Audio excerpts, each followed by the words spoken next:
Olá a todos que estão nesta videoaula, eu sou o professor Marcelo. Nós vamos falar sobre orientação a objetos. Precisamente falaremos sobre a criação de métodos em Java. Em Java há três tipos de módulos: os métodos, as classes e os pacotes. Falaremos sobre os métodos nesse instante. Os métodos permitem a modularização de um programa, separando em unidades autocontidas.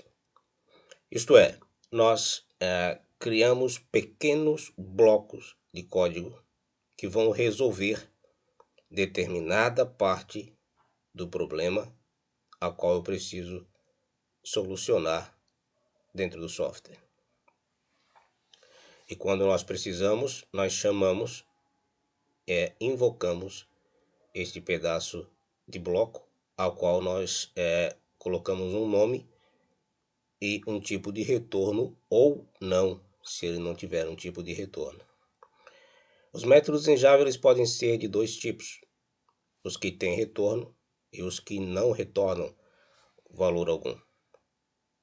Quando um método em Java não tem retorno, nós dizemos que ele é do tipo void, não retorna nada. Quando o método em Java ele tem um tipo de retorno, então nós temos que atribuir a ele um dos tipos de retorno da linguagem, seja string, seja double, seja float, seja big decimal, seja char, seja boolean ou qualquer outro. Um método ele pode ter parâmetros ou não ter parâmetros. Um método ele pode ser sobrecarregado. Isso é um assunto que veremos mais à frente, sobrecarga de métodos. Mesmo nome, quantidade de parâmetros diferentes. Mesmo nome, tipos de parâmetros diferentes. Nós podemos ver um exemplo da sobrecarga de métodos quando nós criamos os construtores.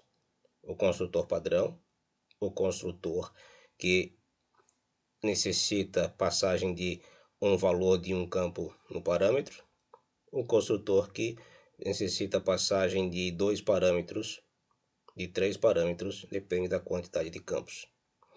Vamos ver no Eclipse o exemplo da criação de um método do tipo void, que não retorna nada.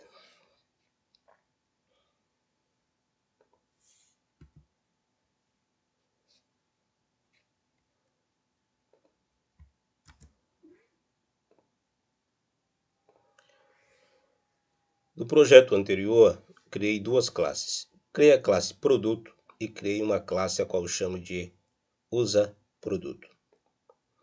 Na classe produto eu tenho o atributo código, nome, quantidade, preço.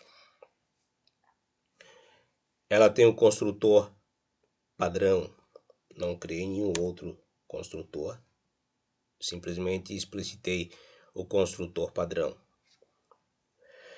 Depois gerei métodos get e set para os atributos que são do tipo que tem um modificador private, e os métodos naturalmente eles recebem um modificador public, a menos que nós venhamos a alterar na geração. Eles terão outro tipo de modificador. Criei um método do tipo void, que não me retorna nada, com o nome total pagar. Aqui estou dando um nome para o bloco de código. Aqui estou dando um nome para o módulo de código que vou criar. O abre e fecha parênteses chaves indica o abrir das chaves o início do bloco e o fechar das chaves o fim do bloco. Início do método, final do método. Tudo que está aqui dentro do abre chaves e fecha chaves pertence ao método. Como exemplo, criei uma variável local do tipo double chamada total. Ela faz simplesmente a multiplicação entre o preço e a quantidade, que são dois atributos da classe produto, preço e quantidade. Me retornará o total a ser pago. Como o método não retorna nada, eu estou utilizando system.out.println para que ele possa mostrar ao usuário o resultado do cálculo da sua chamada. Vamos até a classe usaProduto.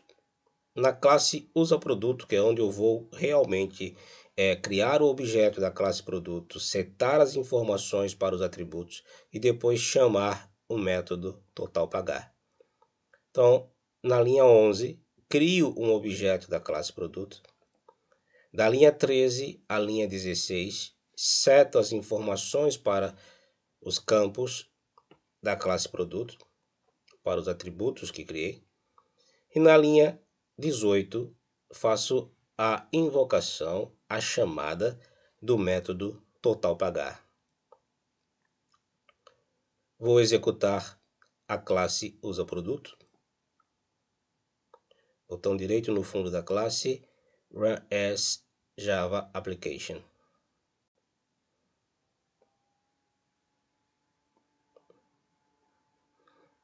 Como eu tinha alterado a classe produto e não salvo, ele pediu que salvasse, por isso que apareceu a janela anterior. Visualize o resultado da execução. O método totalApagar, ele me exibe a frase o totalApagar é e o resultado do cálculo que ele faz da multiplicação do preço pela quantidade. Na invocação, ele simplesmente executa o método e faz a passagem por todas as linhas de código que há dentro desse método. Como a última linha do código é um systemout, então ele me retorna o systemout com o valor total.